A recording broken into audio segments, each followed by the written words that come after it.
just about to launch it.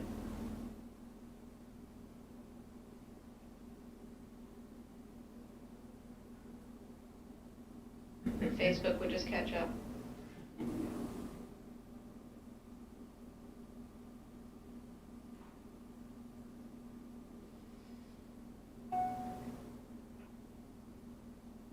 It's Bob. Yes.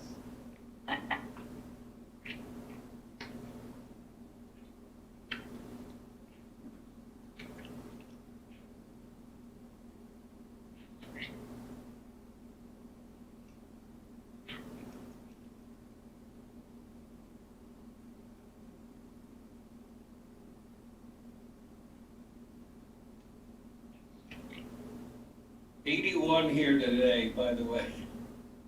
Oh, sure, rub it in. I had to get that in. That's not fair, that's not fair. It's 77 No. here. Turn on your AC, yeah. Till it snows. We are live on Facebook. Okay. I guess we're gonna start with you tonight, Linda. We're Yep. gonna, you probably have a presentation already, and I would enjoy letting you begin.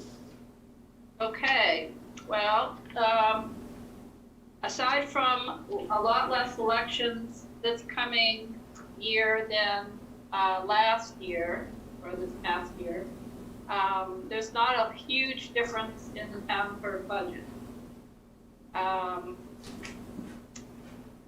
Where do you want me to start? Well, I guess probably the best thing would be to go with any changes that you might be showing in your budget, and just go through the highlights on that. Okay. Go there. I think there's a couple changes on the revenue side that don't show on your reports. Am I correct, Leo? Yes, yes. Okay, so under motor vehicle decals, it is now projected for 25,000 instead of, I think he had 22. 22.3, yeah. So that's going up. And under vital statistics, it's gonna go up to 10,000 from 9,050. I think we have on here, those statistics. I think we budgeted, It was 9,050. go ahead, yeah. Yep.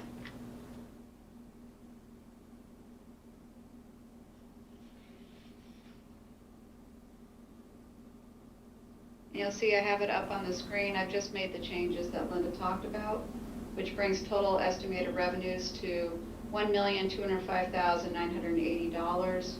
A very slight 1/14% decrease from last year. Not much to argue about there, Linda. All right, and then under the expenses, everything is good on the election administration.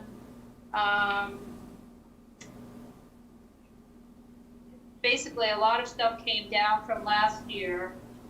Oh, Leo, one of the numbers is different than what I have.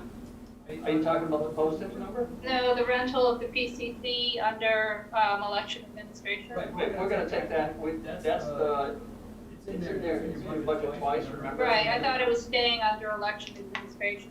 Yeah, it can, but we'll have to remove the one that's in the operations side. Okay, but it should be 1,100. Okay, well, we'll make the change then, make it 1,100 then, yeah. All right.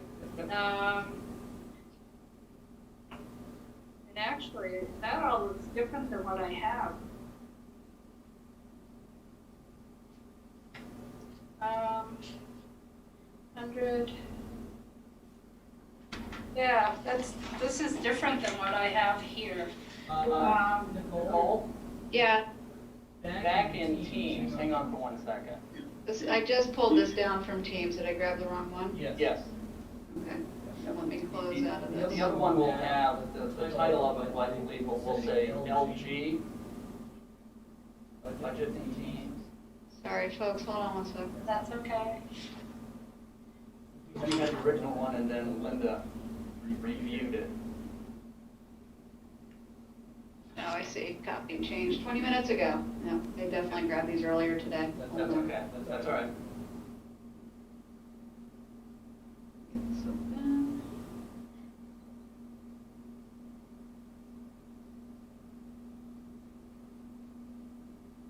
Here we go. All right. Now you might as well back up to the revenues. We'll correct that quickly. And that was Motor vehicle decals to 25. Yep, And vital statistics to 10,000. yep. Yeah, that looks right. Okay. All right. Over to expenditures. And then, okay, so here, I've left postage relatively high because we don't know what's gonna be happening as far as absentee ballots. And let's see, but everything else, is fine on that particular section. And supervisors of the checklist, we are increasing the postage line to $2,000. And that is because they have a 10-year purge that they have to do by the end of this year. Can you explain what the purge is, Linda? They remove people from the checklist that are currently on the checklist who have not voted in any elections, including the presidential. And so we can weed off a lot of people that way. Whether they're deceased or they've moved away, they'll be taken off the list. And they have to be mailed to. So that was that on that end. And then we'll go down to my office. And the first thing we're going to do is remove the line under rentals and leases for the rental of the PCC because it's in there twice. Oh, Up one line, yep. Yeah. So So you just that'll want to zero that out? Yep. All right. I have a question about the line services. Lines, where? And Right there. Yeah. Town clerk Oh, operation. okay, yep. Yeah, spent $584 through 6/30/2020. Budgeted $13,000 for year 2021. Have spent none of it. I just want to know, what is this for? It's for preservation of the records. And we So didn't it was do anything last year. budgeted. It was budgeted in 2021, and nothing was done. Correct. Okay. Not yet. I mean, with COVID and everything, nothing's been done with anything. Okay. Thank you. Yep. I have a question. Yep. Last, one of the prior meetings, we heard from the CIP committee and concerns about possible upgrades needed at the Peterborough Community Center. And when that building was taken on, it was supposed to be self-sustaining. All of its costs would be paid for through the rec department's user fees and that sort of thing. But at the time, the elections were not always held there. We used the townhouse most of the time. Now that we've made the decision to have all voting at the rec center, would it behoove us to have more in the budget of the town clerk, not just a rental fee, but something that would offset other costs related to that building? And that could be open for discussion. It's just something I thought of as we see a line item for renting that building. Certainly, that may be something that could be in collaboration with the rec budget. I don't know what to say because I don't know, it's something we have to do. The selectmen have to provide a place for voting, and it's the most accessible place that we have in town. So, But you are indeed charged for the use of it during the Yeah. elections that we hold there? yep, Yeah. Do you know what that comes to on a yearly basis? I mean, I know we have a presidential election which adds two every 4 years, but on average, you must have some idea of. well, it adds actually 3 because it would have the primary as well. Yes. Yeah, so if you take a look at the rental and leases line in the elections portion of the budget, election administrations, it's near the top of the expenditures page.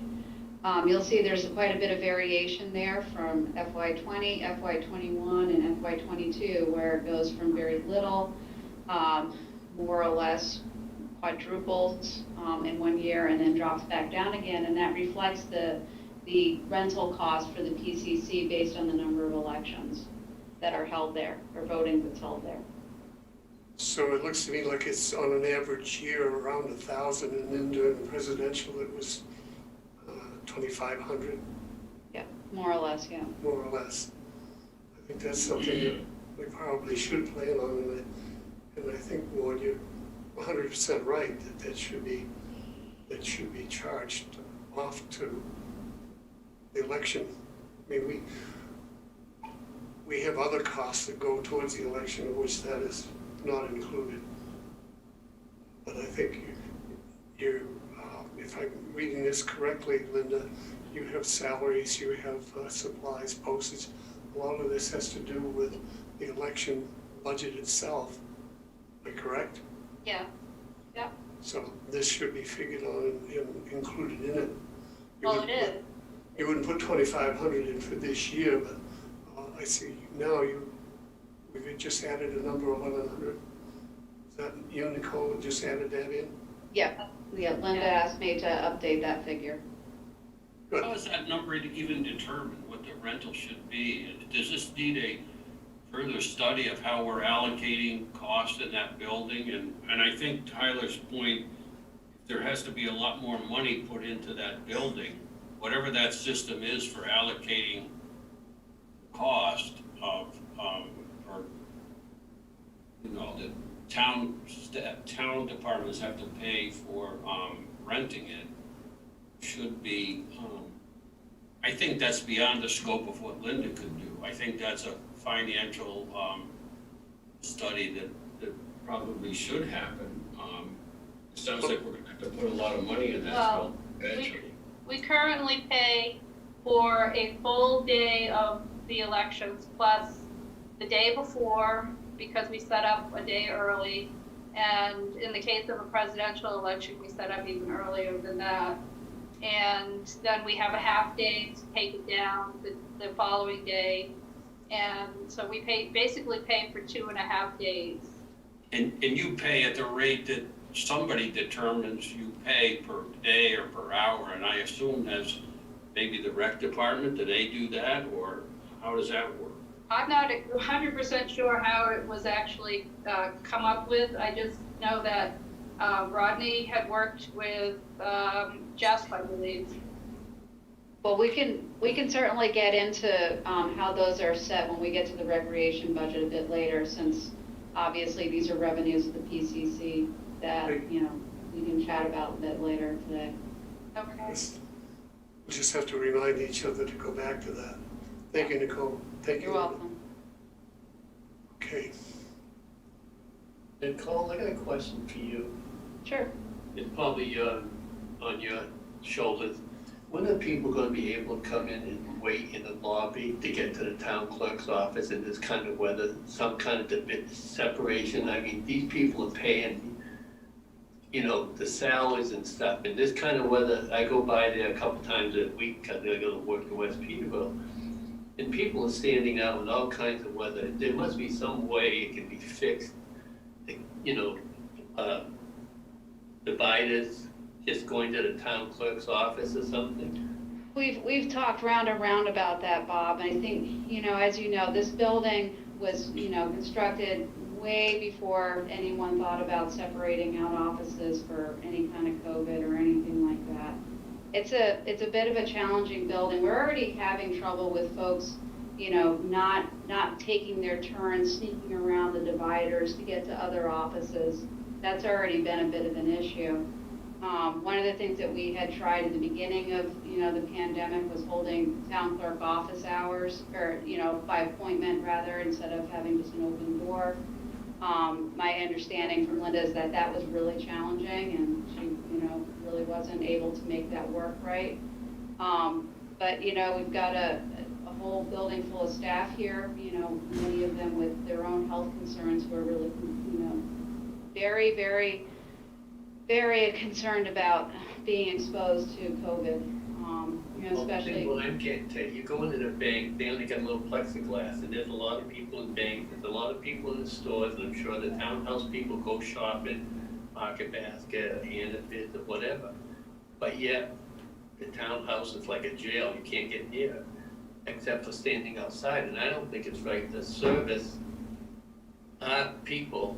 I mean, put petitions up, and if somebody has to tell somebody to get on the other side of that petition, they have to, because there's more protection in the finance department, the town clerks, and they're in the banks and some of the stores, and I'm sure the people at the townhouse, they don't sit at home, they go out, they go to stores, they go to different places with their masks. So I think something should be done about getting people out of that cold weather and rain and snow.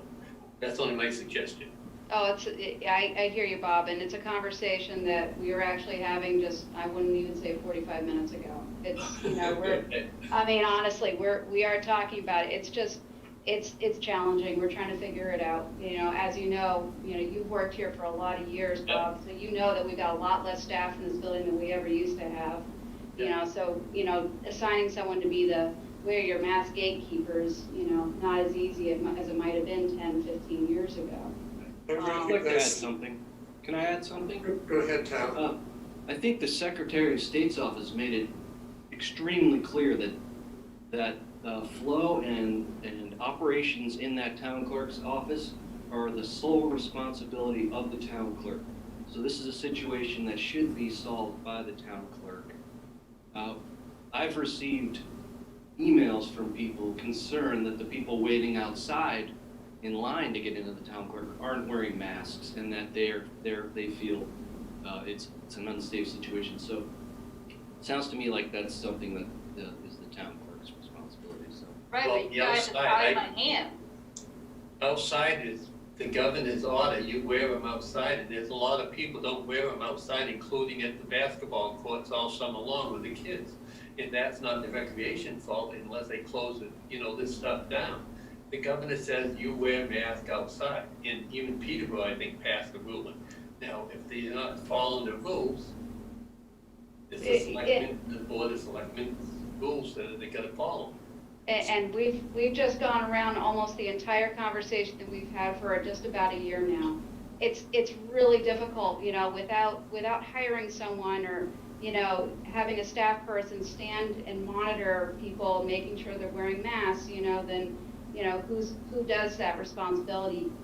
The town clerk is one person in the office, trying to register cars and, birth certificates and whatnot, and can't be, expected to keep an eye on everyone in line waiting to get in. And the same goes for the rest of the staff in this building. If, unless you assign someone to stand in the hallway and make sure that everyone comes in is wearing a mask and all that, it really is a bit of a challenge to try to, again, we have the health and the safety of the folks that work in the building and, the convenience and smooth and quick operation of the people here to do business. So it's a real challenging balancing act. When you come in the front door, you put a petition up that goes like an L towards the maintenance door there, where Marty has his door, and you have the petition all the way up. So nobody can go other than to the clerk's office. Yeah, we do run into, even with that, Bob, it's complicated because, you've got people who work downstairs need to be able to come up to go to the bathroom. You have all sorts of other things. We, like I said, we've really talked this around and around, and we're trying to figure it out. So if there is a better solution, I certainly hope that we're going to get to it pretty soon. I'd like to recognize Ed. I'd like to make a brief comment also. I think that, you know, with what's happening, trying to assign somebody to force people to wear a mask, that's a risky thing with what's going on. People like me, and I think most of you, I don't mind wearing a mask, I'm gonna wear it all the time, but people that are against it, and I have people in my own family who won't even talk to me about it. Those kind of people are risky, no one wants to have a confrontation, so I think that the way doing it, unless we can come up with a better way, then no one, whether it's Linda or anybody else, is gonna solve it, because we do have to put the health of the staff and the people that are in there doing business first. And it's too bad. I mean, I hate to see people standing out there, but, Just one question I'd like to ask Nicole. Do we have a sign that clearly states in a large capacity, right on the door that they're entering, that it is a requirement through the state government that all public buildings be, somebody has to, if they're gonna enter that building, they must be wearing a mask. And I think that really is it possible that it might help it. I don't know if we got a sign or we don't have a sign, but I'm talking about a large sign, a good 2 feet by 2 feet square with large printing on it. Might really catch their attention and say, oh, I guess I got, I'm gonna go in. Can I butt in here, because there's only been one person who's come into this building to have me wait on them that has not worn a mask. And when I offered them a mask, they said that it was for health reasons, that they're not wearing one. Anyone else that has come in has either had a mask on, or if they indicated that they didn't have one, I handed them a mask, and we've had no issues. And it's not an issue then. No. Not wearing a mask. I think we should move on then. I think we've talked about the minutes enough. I Rich, wanna did you have a know, question? I'm sorry, you're still muted though. me? Rich, you're muted.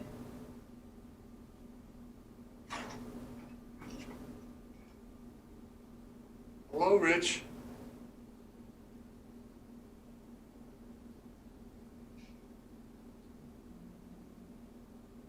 No, lost him. Hello? Okay. Can you Oh, hear me? there you are. Now we can hear you. I just wanted to, we're not here to discuss policy. I know we're just here to discuss the budget, so I understand everybody's point of view, but it's not what we're doing here. We should be talking about the budget, that's all. Thank you, Rich. That's why I just asked that we move on. Roland? Yes. Yeah. I want to kind of get back a little bit to that rental of the PCCC in terms of the budget. What I would suggest, and since there's a lot of unknowns at this point in time as it relates to what's going to happen with the PCC, obviously the operating costs are going to go up. We don't know exactly what they were. But in order to kind of tie this budget up, what I would recommend is that in election administration, we already have the $1,100 for rental of PCC, that we add another $1,000 to that line. That's for a year with a single election? Well, That's you how don't much it's have gonna a- cost me? Well, I don't know. We don't know what the implications are going to be as it relates to the future operating costs at the PCC, depending upon how that whole design reconstruction goes.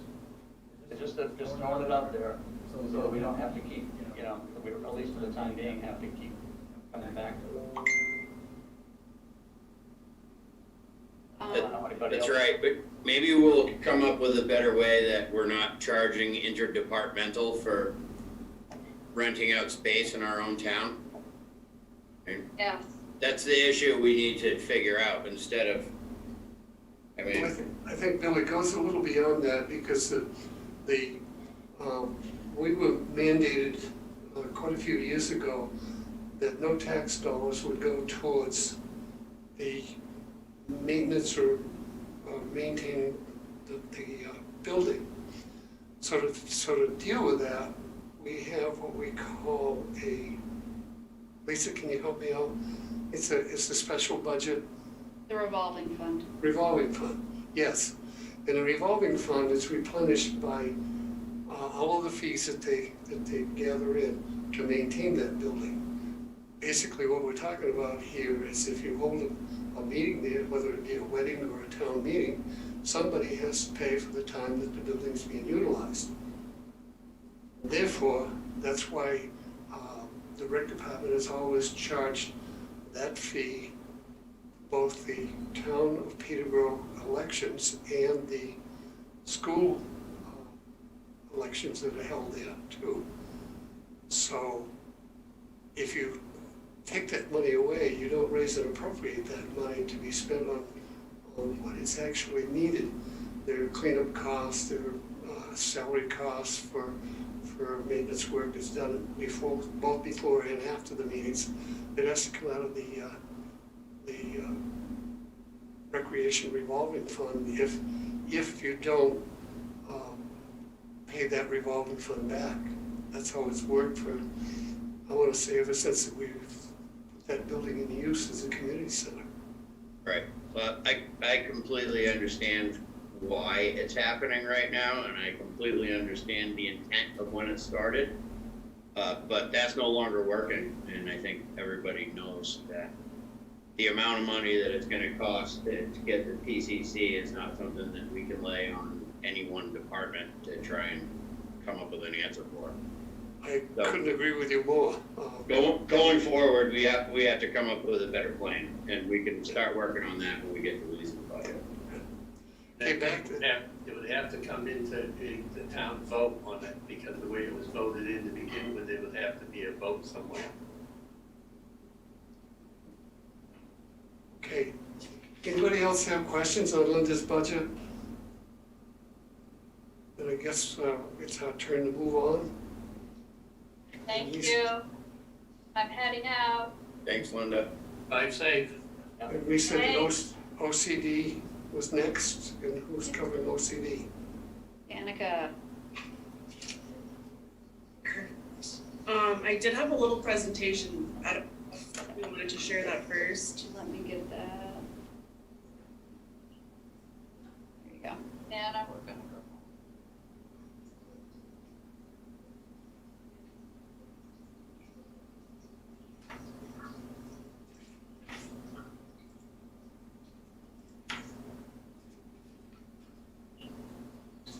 Is it okay if I share my screen? Yeah, you should have that. There you go.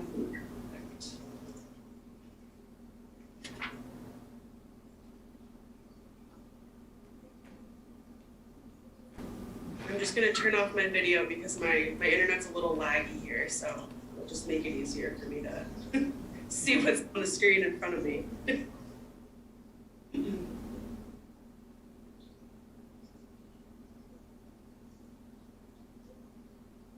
Am I still connected? I haven't, not everything's black right now. I can hear you. Okay, good. I can more or less see your presentation. It's a little choppy though. Okay, I think it's still just trying to come through. But hi everyone, my name is Danica Malone. I'm the town planner out of the Office of Community Development. Oh, here we go.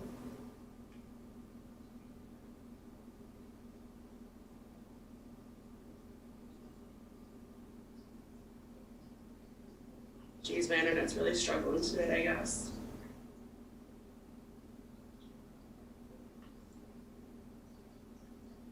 Dana, you want me to try to run it? If you don't mind, yeah, just because my screen's just black right now. All right.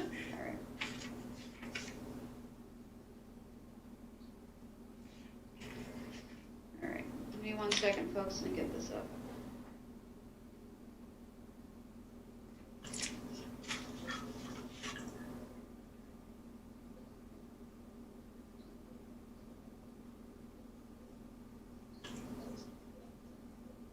There we go.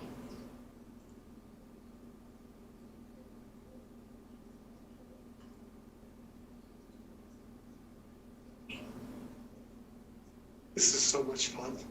Isn't it?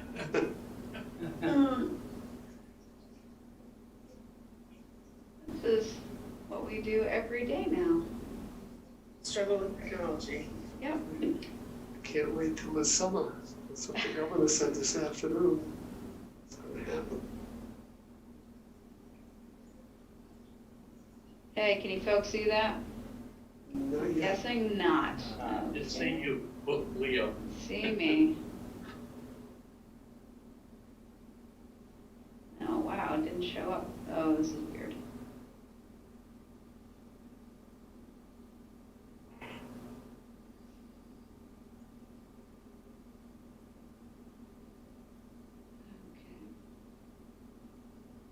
Well, we could certainly improvise if you want to. Oh, that's coming on. It worked that time. Wow, we're having a good night with Zoom today.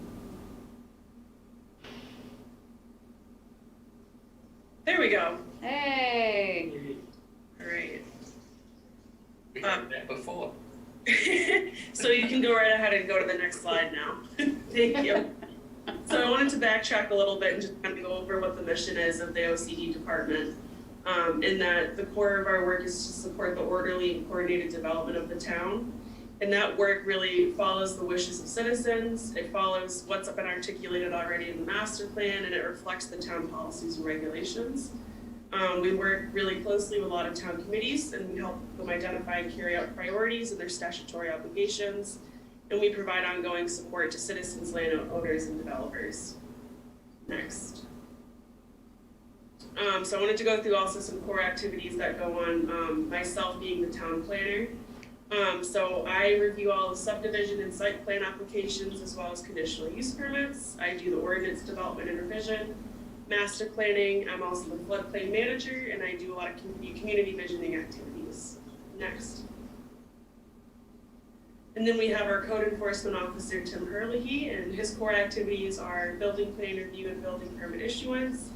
He provides zoning interpretations. He conducts building inspections. He responds to complaints and as well as pursues enforcement actions where necessary. And he also provides assistance to landowners and developers as well. Next.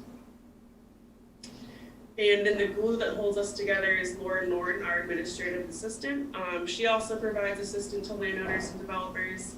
She handles all of the noticing for our applications, so anything that goes out to newspapers, the physical mailings to abutters, the posters that need to be hung up. She takes all of our meeting minutes, and she also processes and organizes all of our case files in the application closeout process. Next. So those committees and boards that we support, the core of those boards are the planning board, zoning board, master plan steering committee, the capital improvements plan committee or the CIP, hazard mitigation plan steering committee, and then we also are in touch with a lot of other boards whenever they need help or reach out, and those are the Conservation Commission, Heritage Commission, and their subcommittee, the Demolition Committee, and then there's the Economic Development Authority, the EDA, and then they have 3 subcommittees, the Greater Downtown TIF, South Peak TIF, and the West Peak TIF. Next. So then I was just gonna dive right into the budget. Looking at the main changes for the administration, really that starts with the salary line item, and that stems from the changes with staffing. So the FY 2021 budget looked at having 4 staff members, which was our code enforcement and administrative assistant, as I just mentioned, but also the director position as well as a planning assistant. So since then, we've lost the planning assistant, and that director position has changed to the town planner position, so that kind of explains that decrease in the overall salary. In terms of overtime, I know that in past years there's been discussion about providing overtime hours to code enforcement and our administrative assistant staff. This past year alone, we did not get nearly as close to that 16,958 as we thought we would, so it was adjusted to accommodate how much we had spent this past year and how much we were projecting in the coming year. This year, to add to that, despite being virtual, we have seen no less meetings. I feel like they've probably seen more meetings. So I think it's a good indicator of just how much overtime they can expect in the coming year. Payroll taxes, I'm planning to stay the same. Retirement, because of that staff change, went down just a little bit, and the workers' compensation went up just a tiny bit due to the premium increase cost. Next. Wouldn't the payroll taxes come down on that much less payroll? Yes. That number can be adjusted downward. Should be more in the range of $14,358. Oh, wow, okay. But we can make that change. It was on my list. So we go to the next one. So going to the operations line items, the first one is supplies, which is something that we're asking for a little bit of an increase. And the reasons for that is that this year we're anticipating doing the master plan update, which will require a little bit of materials that we'll need, as well as Tim Hurley, the code enforcement officer, who was in dire need of a new laptop. The GIS IT department has already priced out what that new one would cost, so that encompasses most of the increase for that line item. The next is postage. This number is in red because initially in my original budget I had asked for $37.50. That number would have encompassed the highest estimate that we had planned for the master plan steering committee to send out mailings to everyone in town. Since putting that budget together and meeting more with the master plan steering committee, it ended up being a significantly lower number, so we're only asking for an additional $500 to cover those costs. Services, that'll be unchanged. Computer services, that we're bumping up just a little bit to accommodate the new BSNA annual software maintenance, as well as the ESRI annual software licenses, which is that $2,800. In the budget, by error, it had initially set $7,000, so it's just been decreased to the $4,800. Going down the list, the rest of those are staying the same, but you'll see that there's a software line item where it said $40,000 was budgeted in FY 2021. That was for the purchase of the BSNA software. That's been purchased, and so therefore is going to be taken out of the budget, but there is a $2,000 annual maintenance fee that's been rolled into that computer services line item up above. And then going down to the last one, advertising. We're looking for a little bit of an increase there, and that's mainly because the cost to post in the Monadnock Ledger transcript has risen just a little bit, and at the same time, we're also doing, like I said, the master plan process, where that increase will accommodate actually only a few postings for the master plan in the newspaper. So that's what we're hoping to do with that. Next slide, please.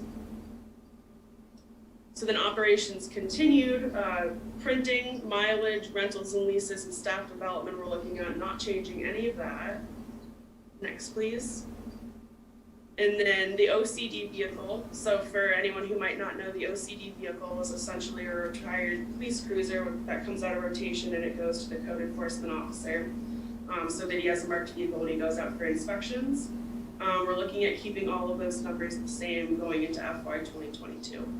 And then next again. And so then going into revenues, the biggest change with revenues is that we are anticipating a decrease in the amount of building permit applications.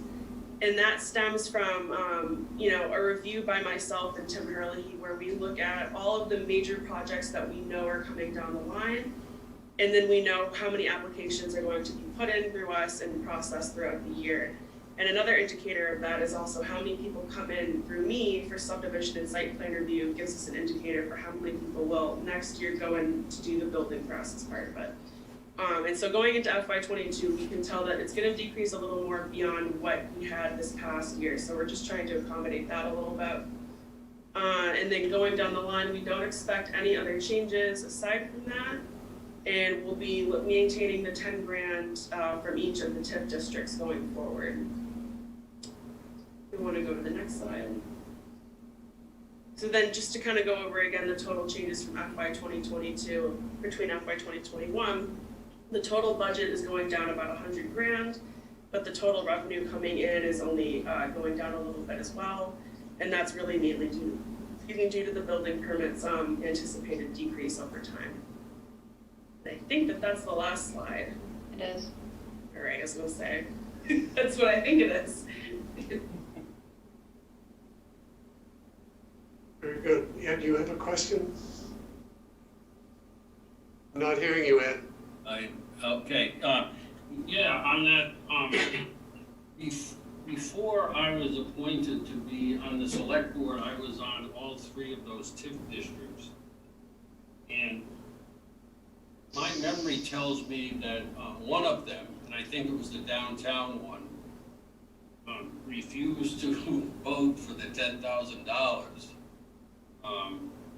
So somebody should look into that, look at the minutes or something, because I'm pretty sure that I'm correct. It was kind of I was in favor of it, but it got defeated. I believe you are correct. I believe that same year, though, the select board decided to override the vote and put the money in the budget anyways. Oh, okay, all right. Yeah. Very good. Anyone else with questions? I have a comment. Sure. Well done. Thank you. Much appreciated. Okay. No other questions, no other statements? Thank you, Danica. I think Thank you. Have a great night, everyone. Thank Any you. questions, feel free to send them my way. And next is library with Chris Chronopoulos. Corinne? Maybe Corinne. Hello. Let me get you the power. There you go. All right. Hi, everybody. I also have a quick presentation. Let's see if my sharing goes smoothly.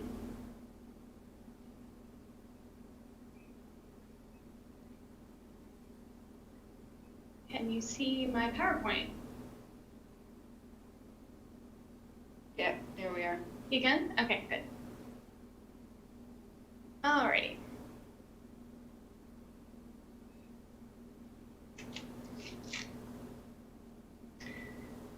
So of course, public library service is an in-person service. It's all about connecting people to people and people in spaces that are small. So this year was very interrupted for us with the pandemic, and then of course we had our project was green-lighted and construction began. So I'll give you a brief overview of how we identified what are our essential services, what must we keep going for the year, and then I'll go over differences in our budget for next year.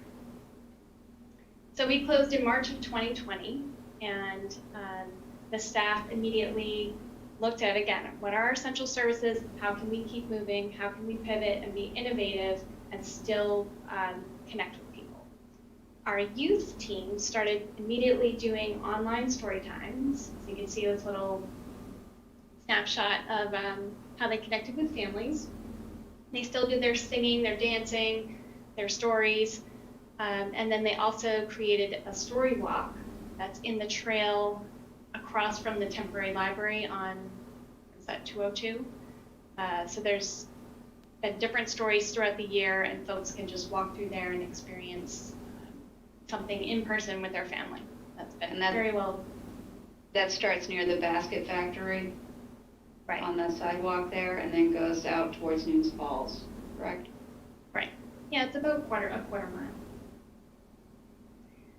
Another big part of Storytime, though, is crafts.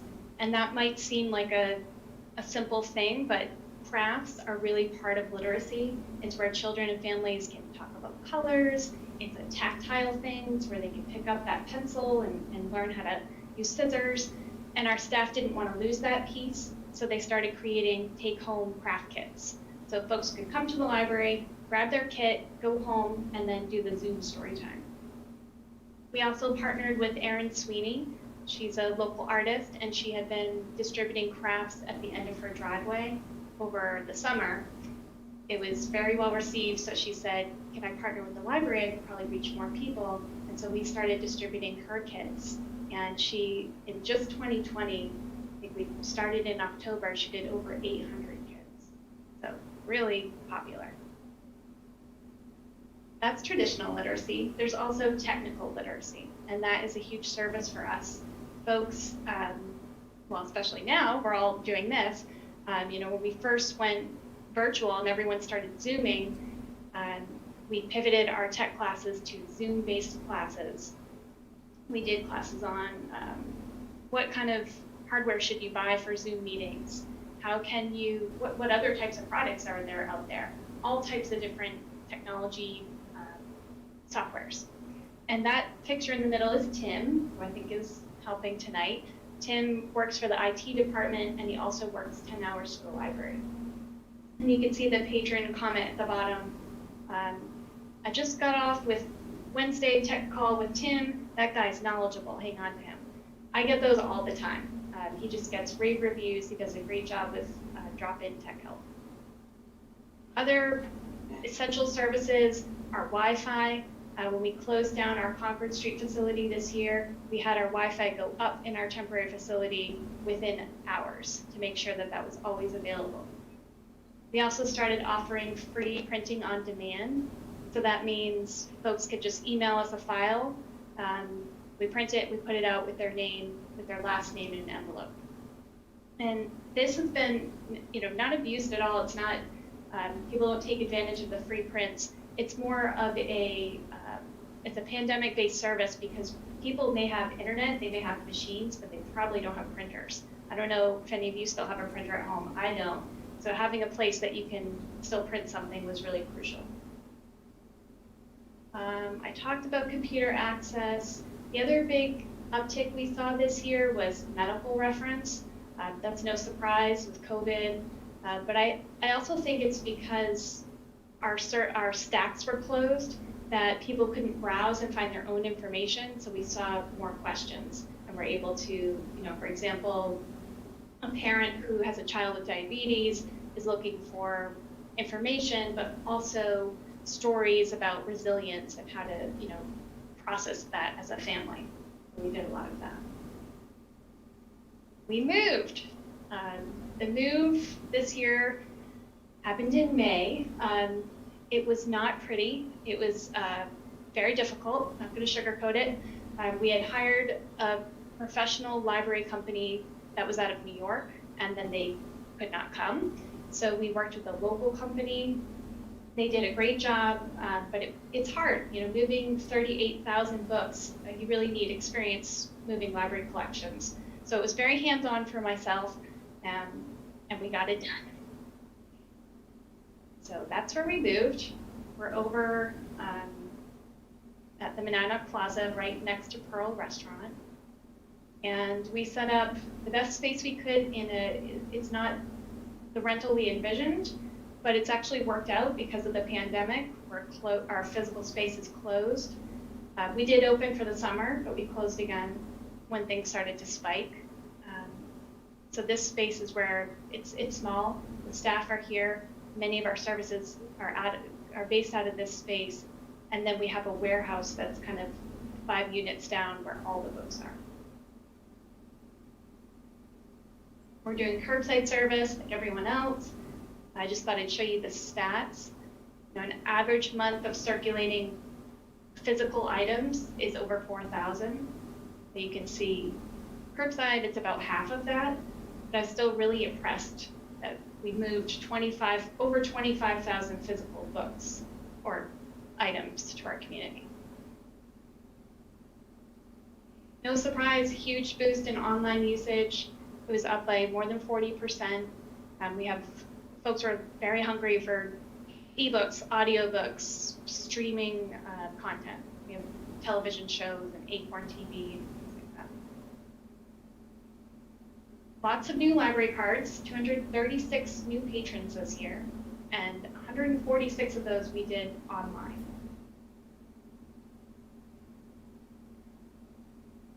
Okay, so just to wrap up, I'm sure you're curious about the construction. I'm happy to say it's been a very well-managed project. Harvey Construction's doing a great job, and Beha Architects. Rodney is still assisting with project management, and we have a community volunteer, Tina Kriebel, that is also project managing. So we're on budget, we're on schedule. We're planning to reopen in August. And I just have a couple more fun pictures. Yay. Okay, so I do not have a lot of changes to my budget line items, so let's see. Salaries, you'll remember, hopefully, in fiscal year 20, we had a staff retirement, So we lowered our budget by $10,000. We always knew that we wouldn't need that for the year that we were in transition when we were moving. And now we are moving back to the new library. It's a 2-floor building. We're going to need that funding back to return to have the right level of staff. So we put that money back, but again, at the same level as, almost same level as fiscal year 20. We also have increases to telephone and internet. We're upping our internet speeds. We had free cameras because we were doing a trial. That trial is up, so we'll be paying for that service. And then we also added an iPhone for a staff member.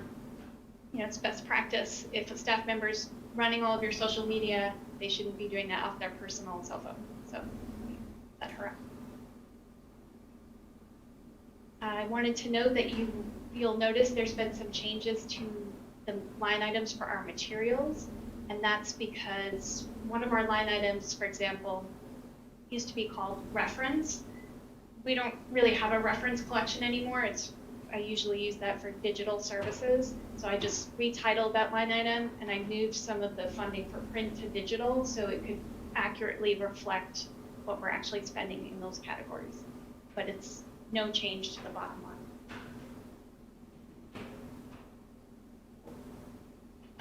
Okay, and then the other two impacts, cleaning of the building is going to be a little bit more than we anticipated because, of course, COVID, you have to do more frequently touch surfaces. The other thing I want to note is that in the old library building, we didn't go the extra mile of cleaning, let's just say that. You know, it was an older building. It didn't make sense to, the last year we were there, to deep clean the rugs. We didn't do the exterior of the windows. We sort of cut back on some of those items. But in our new building, we're going to make sure that we take the best possible care of this building, that we keep it clean, that we do all of the recommended annual maintenance. And so that item has gone up a bit. And on the utilities, it is a little difficult to predict exact electric costs. We'll have a solar array on the roof. We received a $50,000 grant that will offset or act as a down payment to that array, but then it's a monthly charge. And you know, we made our best estimates. I worked with Leo to put those numbers in there, but I do think that the following year we'll see our utility costs go down.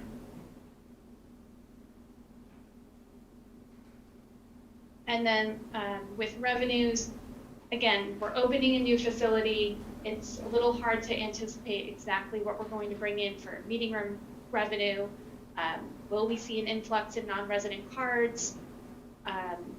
Printing costs are small, but we'll be putting those back. We won't be giving free printing anymore.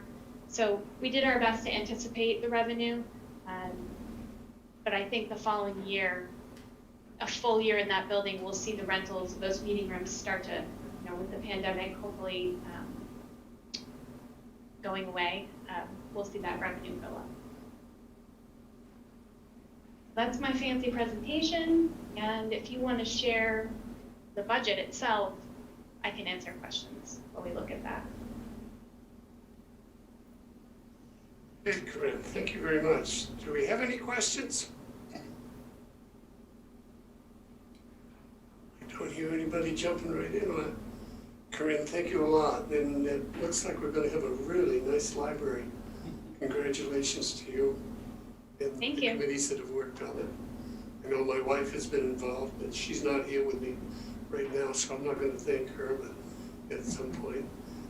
Looking forward to next summer, late. We'll be rid of the COVID and we'll have a new library to go along with it. So, thank you. Anyone else? Any questions? Anything you want to say?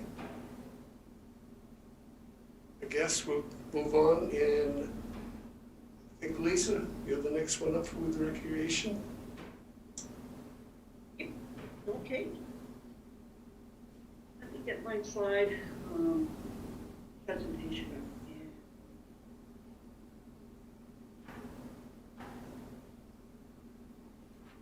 Hey, Lisa, you should be able to share whenever you're ready.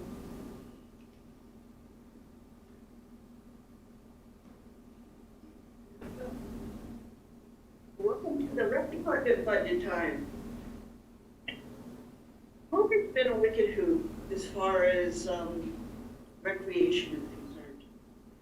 And it has drastically changed things around for us, which you will see as we go through this presentation. If you have any questions along the way, please holler out. Okay. Okay, so I'll cover 5 main points in this presentation, the department summary, and then we'll go through the staffing issues and budget revolving, and then the CIP items. Our mission statement, which many may not be aware of, is very simple and is very, very direct.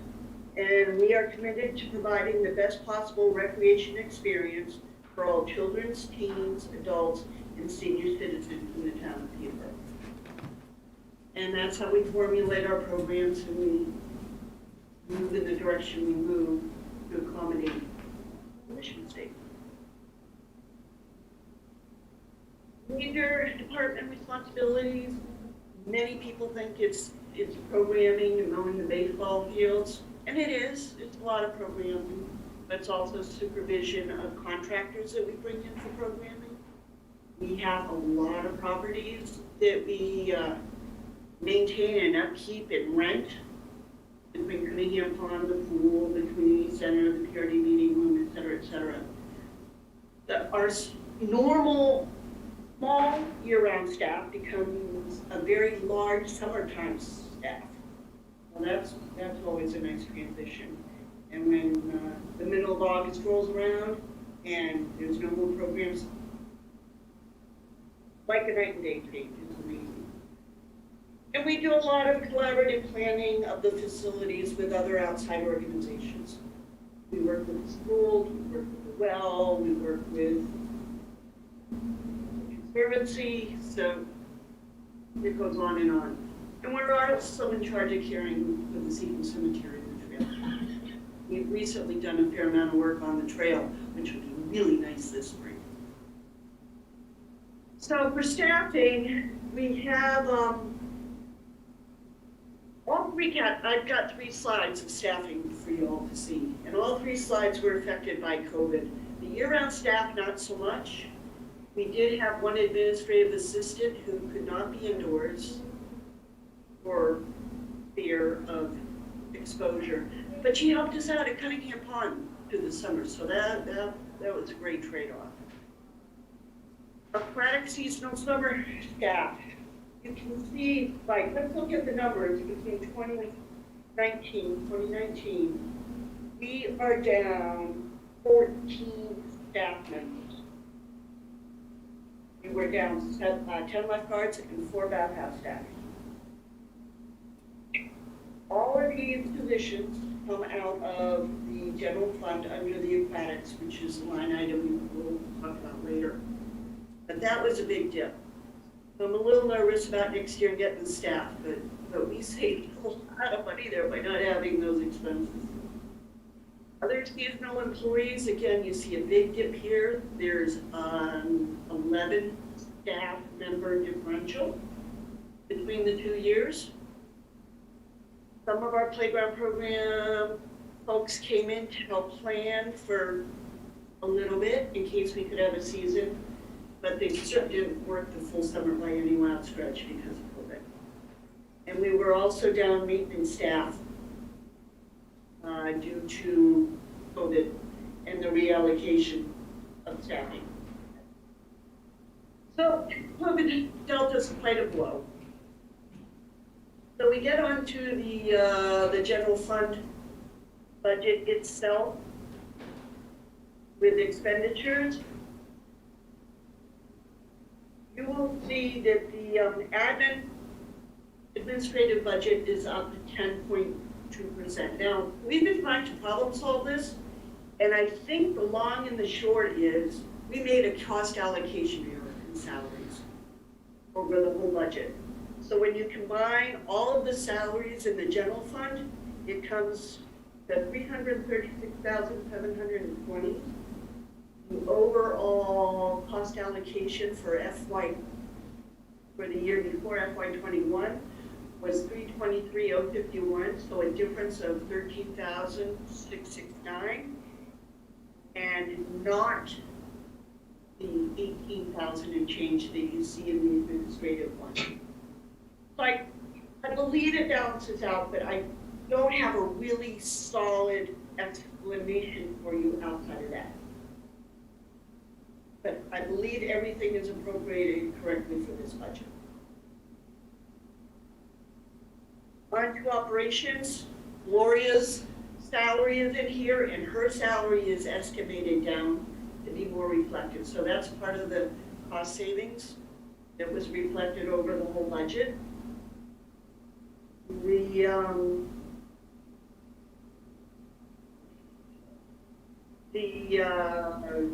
Rec buildings, grounds and pools. The biggest hit here, or the biggest savings, which way you want to look at it, is we cut back on the tools expense.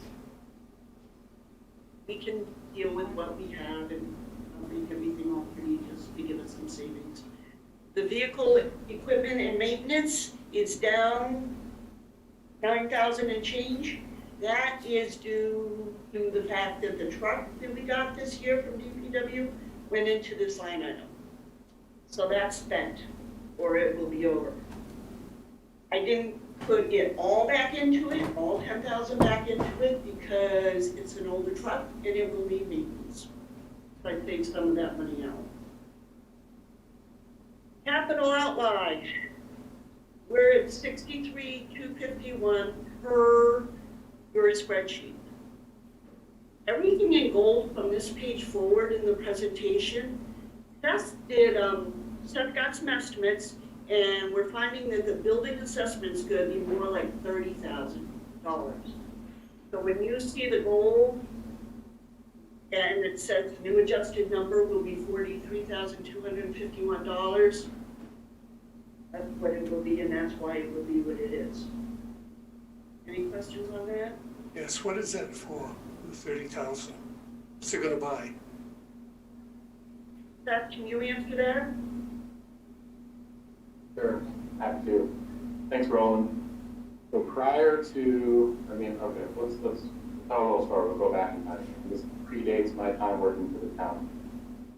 And I'll ask if I made a mistake because I wasn't here, and Nicole can jump in as well. But back in 2010, when the building was accepted, Rodney, working with Jeff, I believe, did an energy audit on that building, which answered a few questions about energy, but not necessarily the overall building. Flash forward to 2011, I believe the community moved forward on some type of study done with then architect Monahan, who lived in town here, and we're preparing to do a much more comprehensive program. But part of that program was to evaluate the existing condition of the building, to answer all the questions about the components that are now moved down to the floor and everything in between.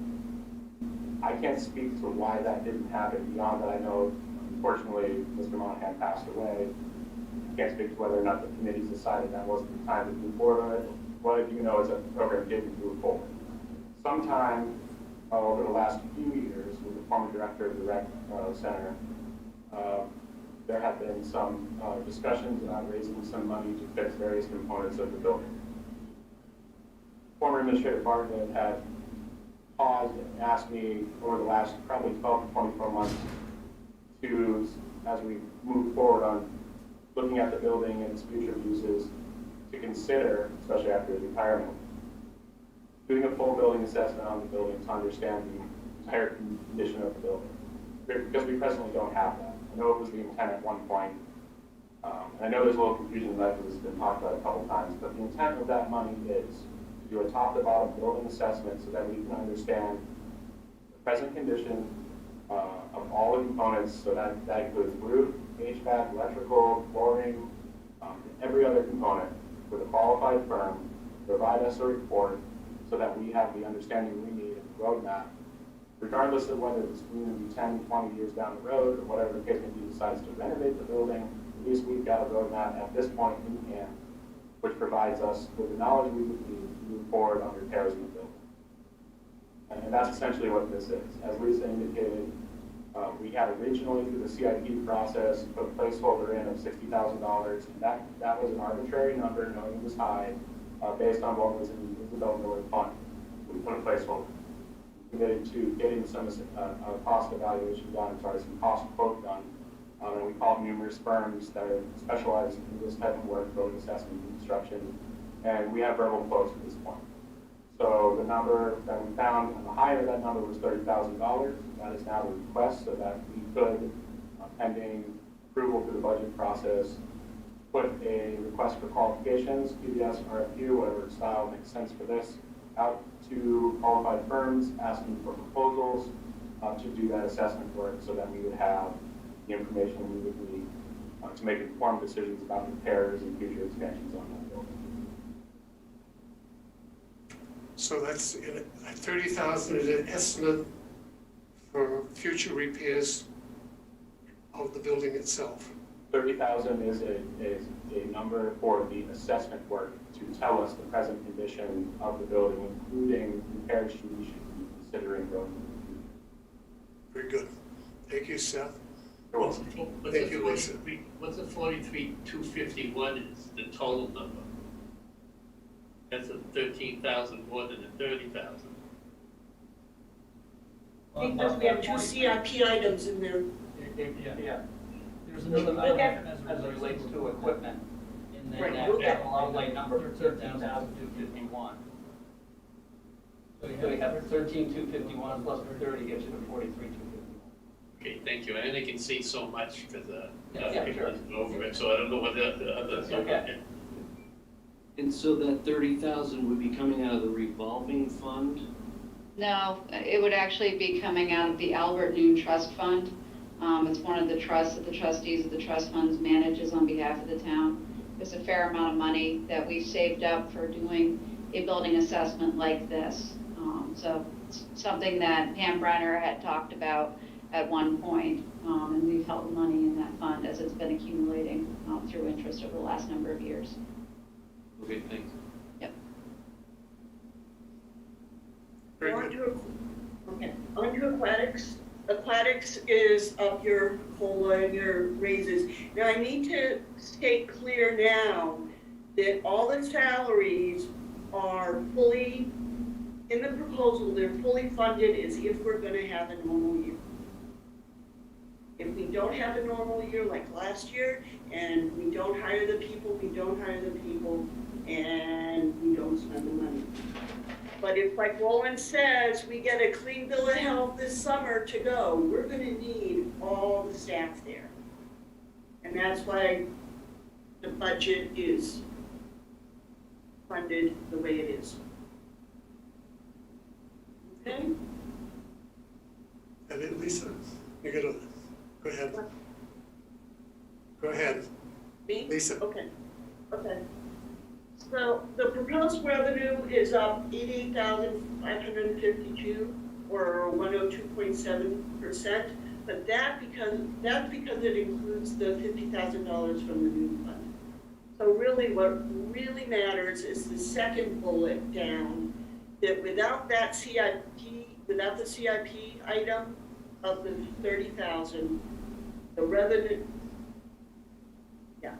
revenue is down 13.3% overall, but it's down because of COVID. I couldn't fully expect full revenue for the pool. I can't fully expect the rentals that we had. I'm really hoping we can fully fill the pond, but that remains to be seen. That's why revenue is down. Okay. The general fund budget appropriation, that if you remove all the CIP items, the actual budget request is up 1.8%. Including the CIP items, if you drop it down, it will be up 4.2%, or $22,747, because the $50,000 will come out of the Albert New Fund.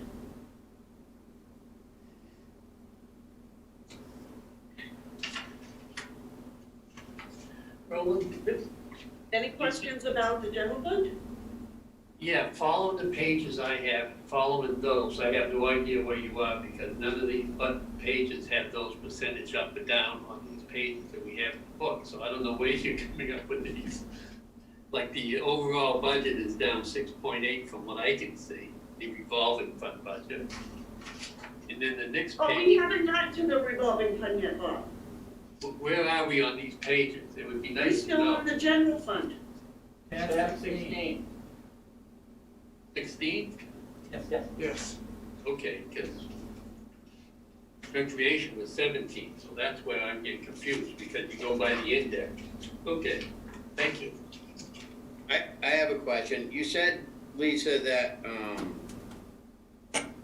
you don't really have an explanation for why the director and staff salary line item is up 18,000. Does somebody else know how that happened? That was related to making an estimate towards the end of last year's budget, which we finalized in February of 2020, potentially what it was going to look like with the change in director, and when that director, how that whole thing was going to happen. That was an estimate at that time. Okay, but we're still at 49% as of the 17th of December. That's Yeah. correct, but you have to remember, Bill, that there's a lot of money that hasn't been spent this year because of COVID. Well, but not on the administration staff, right? Even on the administration staff, remember that because of COVID, we actually had a delay filling the staff. We had a vacant programming position. So when that programmer position was filled, ultimately, we had actually gone a number of months further than we had expected to with the vacancy.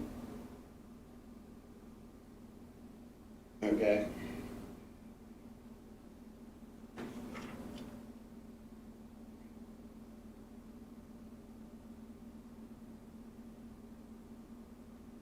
Okay, Bill? Yeah, carry on. Okay, revolving fund, budget summary. Overall, the expenditures are down. The operations are down mainly because of programming. I don't think we'll get the revenue coming in, and there's a line item right there for admissions. That's our field trips. I don't think we can get everybody on buses. So costs like that, I chop down. And we'll see where it goes. And same with the community center. It's not being nearly utilized to the extent that it normally is. And with it not being used, it's not, the heat isn't nearly as high. So we're saving some money here and there on those type of expenses. The overall operations, let me go back to that for a minute. There is a big drop in the staff development, down about, well, it's down $1,250. We had an internal discussion that while that money wasn't used, we're having such a new staff this year, that this budget was very hard to do because of COVID. So we are just gonna have to see what happens. When I put in the $750, I thought that was realistic, but then when you look at the fact that the governor said we might open this summer, we're gonna have to pump with that. But that's why everything is down. That's a little bit scary, Lisa, knowing what we hear. This budget will begin to be used in the 1st of July. Correct. Now, if by the 1st of July, you can run a summer program with a swim program and with all of the other programs that go along with it, playground program, et cetera, if you're not funded for it, you're not gonna be able to hold it. The overall, Either this summer or the beginning of next spring in 2022. the pool operations is not in the revolving fund. It's in the general fund. But you do have programs that are in the revolving fund. Oh, absolutely, like the playground program. But I'm really believing, and we've had several talks amongst other rec and park directors, that we're not gonna just be able to open carte blanche like 2019. No, no. We're still gonna have restrictions, we're still gonna have limitations. And like I said, you take field trips. I think the field trip budget just within itself is $14,000. I'm not sure we'll be taking field trips, but I'm not going to cut it totally out either. Well, I guess the good thing on this revolving fund is that this is supported by fees and et cetera. So Correct. if you don't budget for it, but you do have it, you can still run it. I guess that's how we'd have to look at it. Am I correct, Nicole? That is correct. So we would be able, that's the really nice thing about having a revolving fund for programs like this, is that it can expand and contract as needed. Yes. Well, I want to make sure everybody on the budget committee understands that. That's why I raised the question. I'm sorry if I confused anybody, but okay. Oh, good. Okay. Revenue, we expect, we talked about this a little bit, we expect the revenue to be down because of use, the pool passes and building rentals. And again, just like Roland mentioned, the previous slide, if you don't have the revenue coming in, we're not really having the expenses going out, so it's a balancing act. These are the numbers that we came up with to get that back.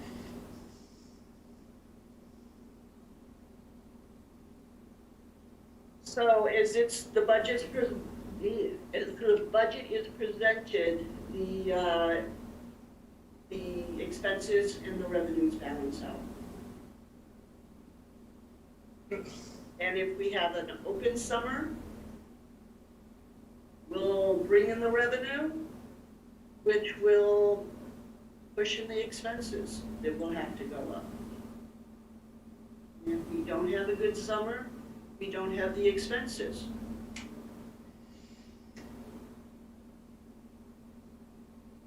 Make sense? Certainly does. Okay, the CIP requests. Here you go, Bob. 13,251 for the zero-turn mower that we need to replace. It's 12 years old now, it's smoking like crazy, it's got over 950 hours on it.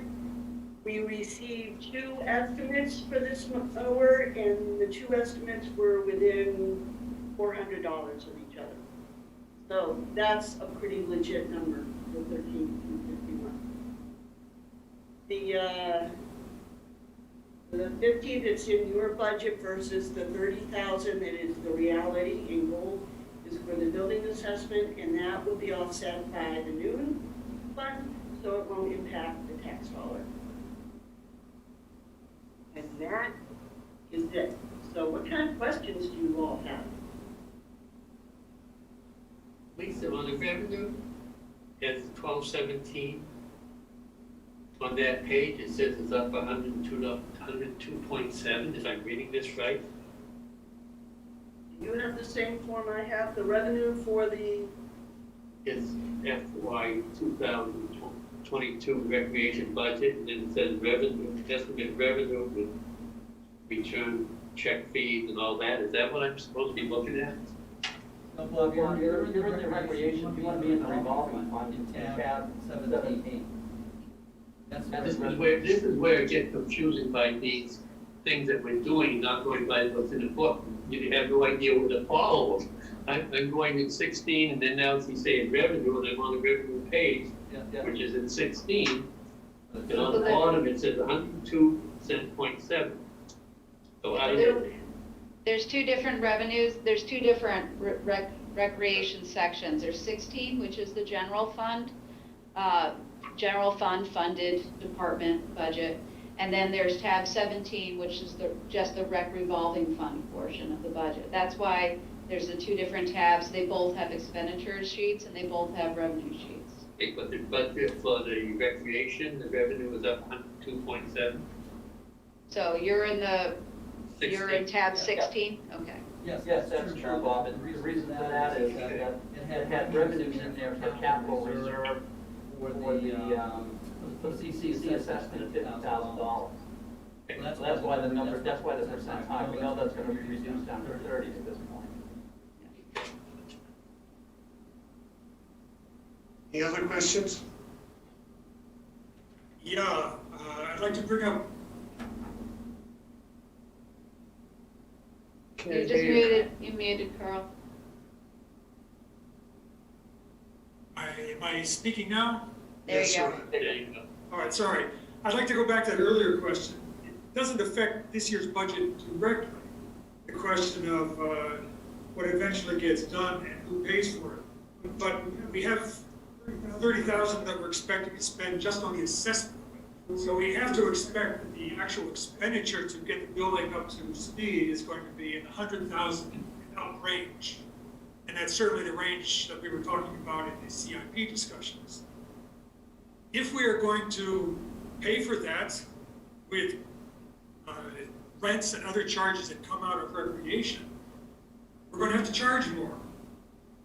Somebody earlier tonight mentioned we need to reconsider the rates at which charges are made. It's not a question of whether we're going to subsidize them, it's a question of whether the fund is going to meet its responsibilities. So I think we ought to specify that in the process of preparing next year's budget, they reassess the rates, how much they charge the town, how much they charge everybody else who gets charged. If they decide that people won't use the facility if they pay the rates that are necessary to make it pay, need to find some other solution in charging the users. But we are anticipating this year we will determine what the cost will be to repair the building, and it's going to be a big number. And we are pretty sure that the system we did last year is not going to work. So we have to make part of the new system be recalculating the rates or finding some alternative way to pay for it. It's not a comment on next year, I suppose, but it's something that has to be worked on during this year, I think.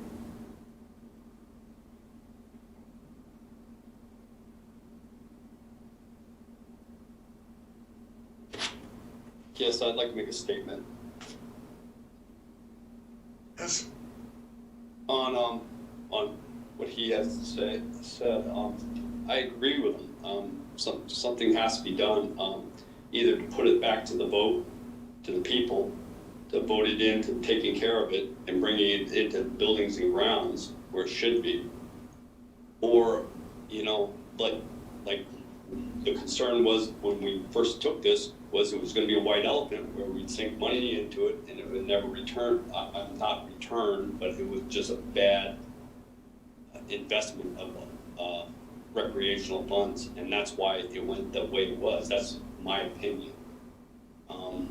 So I think we should either let the people pick it, or it should, all the costs should be in the revolving. If it cannot stand, then it has to go away.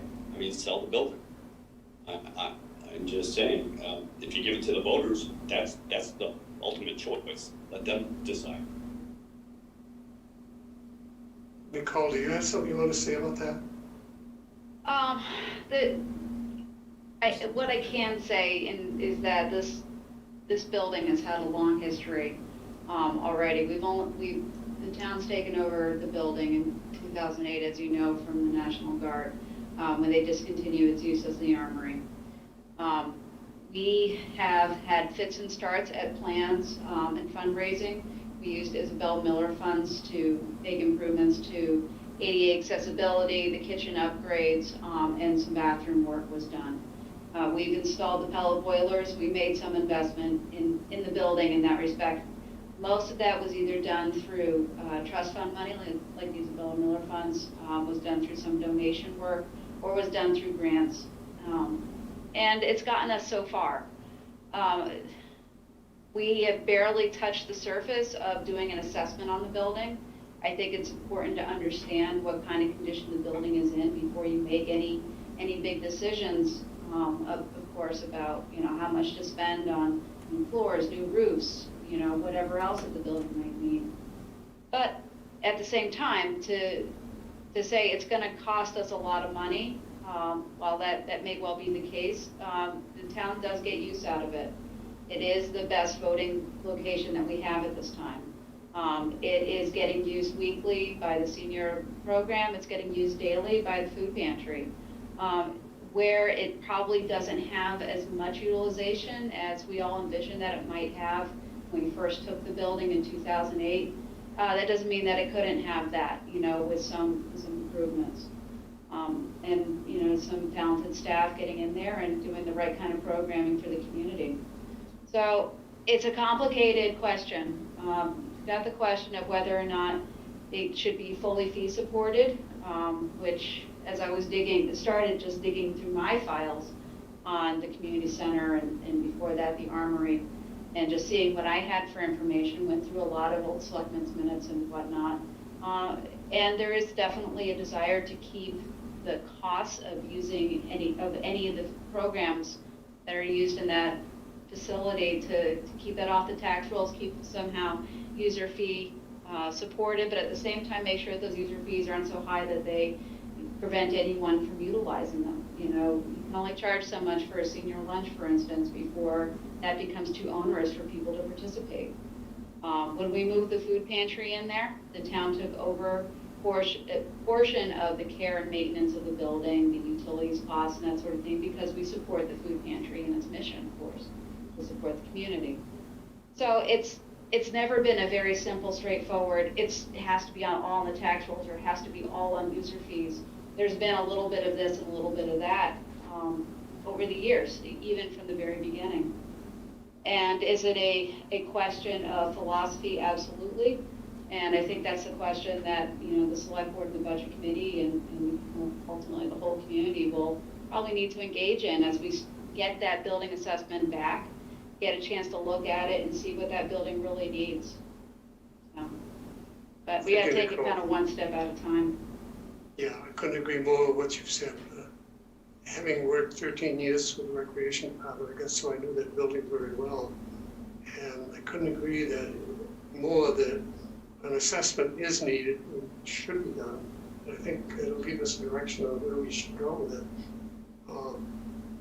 We've spent a lot of money on it. And to my knowledge, you know, there's a new commercial kitchen, the bathrooms have all been rearranged, rebuilt, storage areas have been worked on. As you said, we have the food pantry in there, floors have been fixed, but there's so many things that I know that need attention, and I'm glad to see that we're finally deciding that, yeah, there's a way to approach this that should be done, and it shouldn't just be piecemeal as we've done in the last 15, however many, I guess it's 11 years actually, that we've had the building. And the bottom line is that knowing, as I know, having worked with Lisa over the years, this is a necessity. It's absolutely necessary to have a building like this. It's the best we've got, but it sure could stand some improvement. And I think doing assessment is going to be an eye-opener. It'll also give me something that in the future we can look for fundraising entities that will absolutely make a change about it. As far as the fees are concerned, with everything that's been said tonight, I think we're doing the right thing by charging for the elections that we do. The Conval School District pays a fee. Don't know what it is, but I know that they pay for it. This is how it all started. The thinking was, well, Conval is liable for it. Where does the town come in on this? So we have some good questions to be answered, and I'm looking forward to that. Anybody else have anything they want to say? Yeah, I just want to ask a question about that assessment. We're talking about a physical assessment of caring for that building, but Nicole, you talk, and Roland, you talk about the need. You know, have we really done a needs assessment where we kind of looked at that building and said, okay, this is what it's going to be used for, and this is the revenue that it's going to generate? You know, before spending another $30,000 on physical assessment of the building. You know, shouldn't there be the other side of the equation? You know, what's the purpose? Where's the revenue going to come from? And I think that's the answer that we need to arrive at no, after we find out what we really need. I mean, you're talking about a physical assessment of the building. Does it need a new roof? Does it need a new this or that?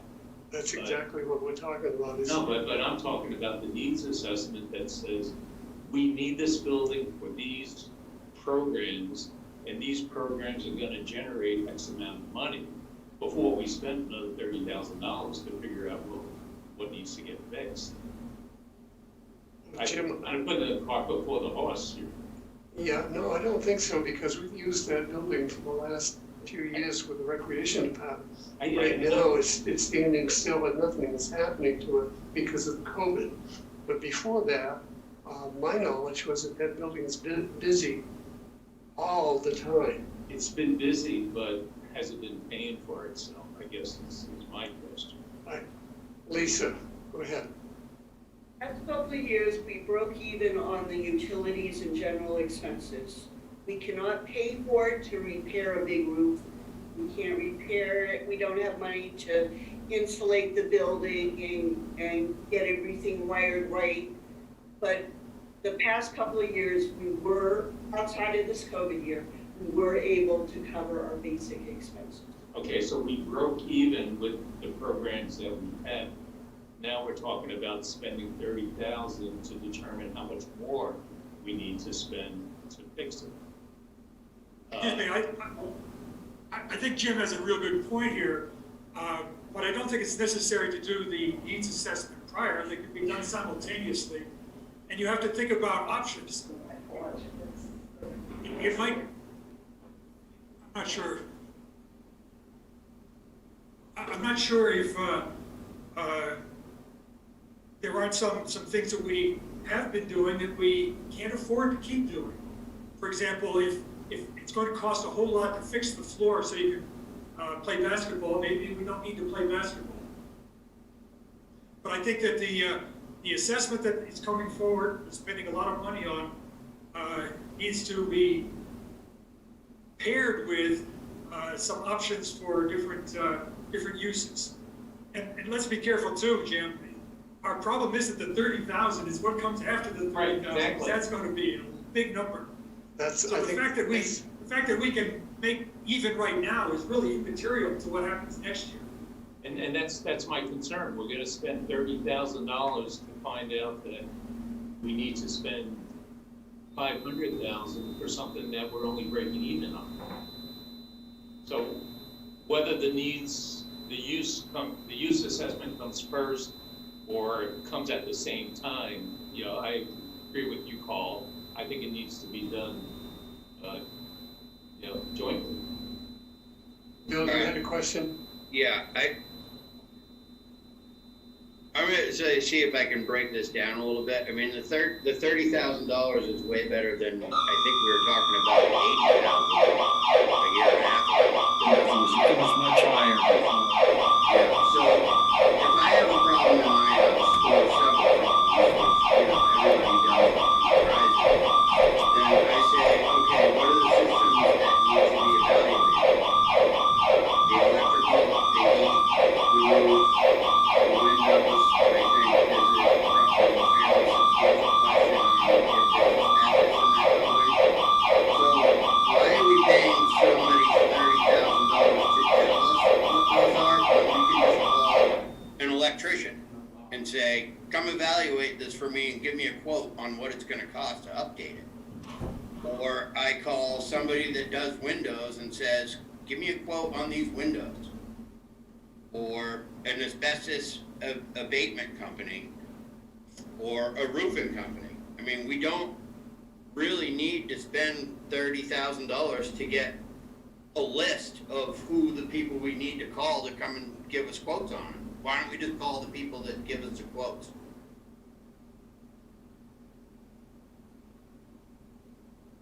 Anybody hear me?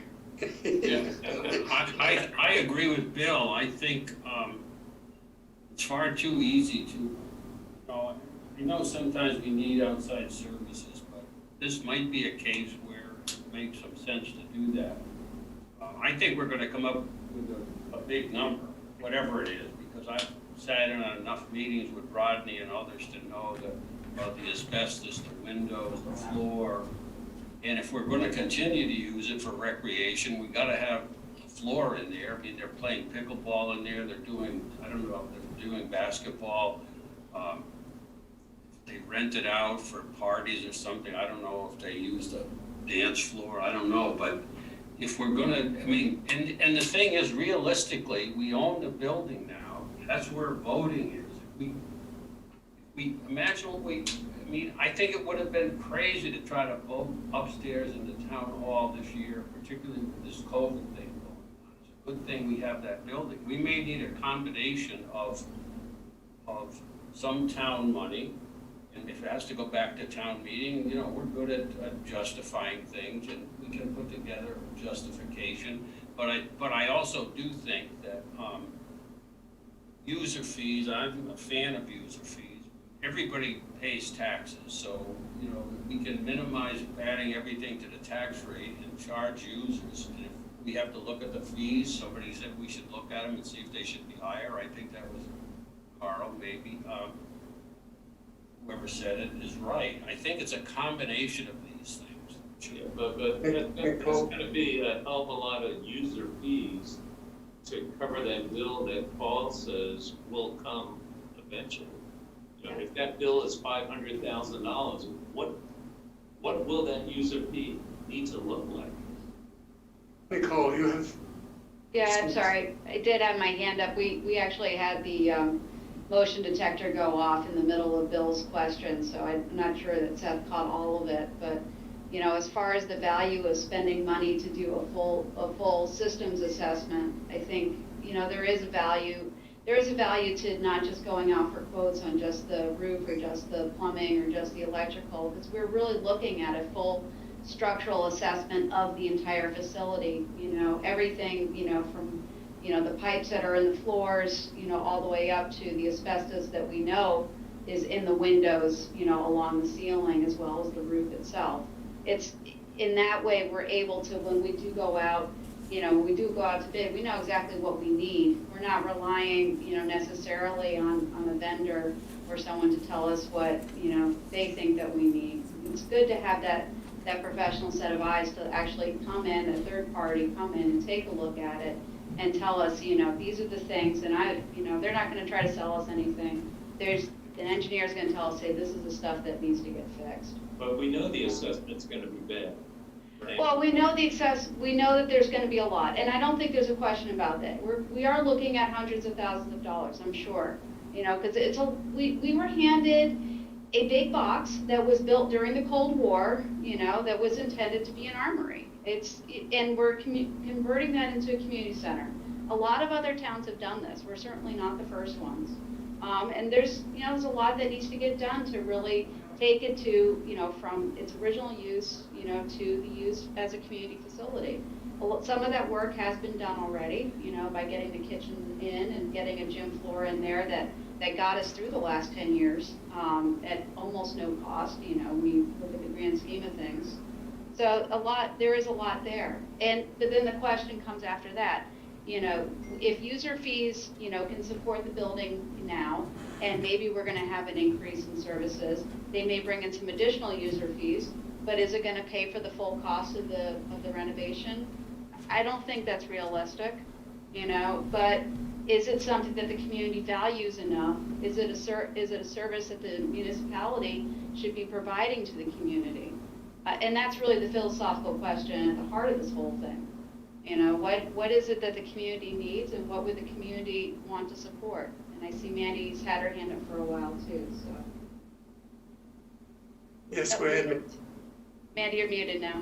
I know, I was gonna say, I tried to unmute, and I apologize, and I know it's kind of actually just gonna reiterate Nicole's last statement, is this is a philosophical kind of discussion that we're having here, and I think that tonight's meeting is about the current budget, and I know that it's a very sensitive topic for people to talk about what could be happening down the road, but, you know, the core topic here is the $30,000, and I think that while I appreciate Bill trying to look out for the town and save some money and, you know, for a full assessment, that's kind of what got us here in the first place, is the fact that maybe 10 years ago or 12 years ago, when we decided to take on the building, we should have done this physical assessment properly in the way that we're looking at doing now, because we have a lot of what ifs and we have a lot of questions about how much is this and how much is that, and if we don't have a really well done report that's got solid numbers in it that we can actually go, we can't have this discussion